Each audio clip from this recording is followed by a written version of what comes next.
राजा बिजली पासी का शासन इतना विशाल था कि उनके पास 12 बड़े किले थे। इनमें कल्ली पश्चिम, कल्ली पूर्व, परवर पश्चिम, परवर पूर्व, पिपरसंड, घड़ी चुनौती, बिजनौर, नथावनगढ़, माथीगढ़ी, हुलास, खेड़ा और दादूपुर शामिल थे। इनके अलावा हैबत मौ, मवैया, बनी, रवा, भटगाम और बरगवां जैसे सहायक किले भी थे। ये किले न केवल उनके साम्राज्य की सीमा को दर्शाते थे, बल्कि उनकी ताकत और सुरक्षा का भी प्रतीक थे। उस समय भारत पर विदेशी आक्रमणकारियों का प्रकोप था, जिसके चलते हर युद्ध में पासी योद्धाओं की मांग बढ़ जाती थी। राजाओं को अपनी सेनाओं में तीरंदाजों की जरूरत होती थी और पूरे देश में पासी योद्धाओं की कला की सराहना होती थी। इनके तीर, तलवार और रणनीति की बदौलत वे किसी भी युद्ध से नहीं डरते थे। उस समय पासी योद्धाओं की तीरंदाजी की कला इतनी माहिर थी कि पूरे उत्तर भारत में इनकी मांग थी। यहाँ तक कि गुजरात में भी पासी योद्धाओं ने अपनी वीरता साबित की। गुजरात तक इनकी उपलब्धि का श्रेय गुर्जर प्रतिहार राजाओं को जाता है, जब ये उत्तर प्रदेश में शासन कर रहे थे। और कहा गया है कि राजा बिजली पासी के लखनऊ के पास अवध प्रांत के बिजनौर गढ़ किले की मिट्टी बहुत ही उपजाऊ मानी जाती थी। इसलिए कन्नौज के राजा जयचंद राजा बिजली पासी से कर वसूलते थे। लेकिन साल 1170 के आसपास कन्नौज के राजा जयचंद ने कर की मांग बढ़ा दी, जिसके बाद राजा बिजली पासी ने कर देने से पूरी तरह इनकार कर दिया। पहले वे थोड़ी बहुत राशि देते थे, लेकिन अब उन्होंने बिल्कुल भी कर नहीं देने का निर्णय लिया। इस पर राजा जयचंद को बहुत अधिक क्रोध आ गया। इसके बाद जयचंद ने कन्नौज से एक संदेशवाहक को राजा बिजली पासी के पास भेजा और कहलवाया, राजा बिजली पासी,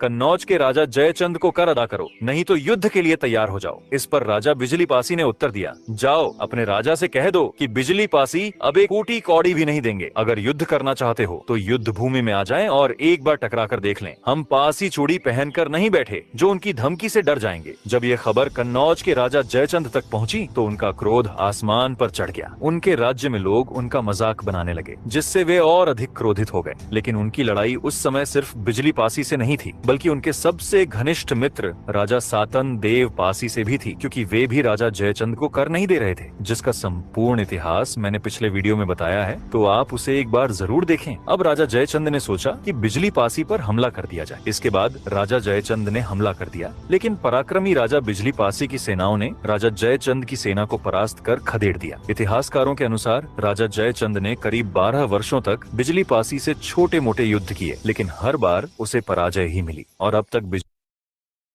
पासी जाति में महाराजा बिजली पासी और महाराजा सातन देव पासी का नाम एक महान योद्धा के रूप में उभरा। अरे मेरे भाई, मेरी माँ ने मुझसे एक ही बात कही है, अपने दोस्त का हमेशा साथ देना। अच्छा मेरे भाई, तू मेरी जान है, उससे बस यही कहना, और लड़की के चक्कर में एक दूसरे से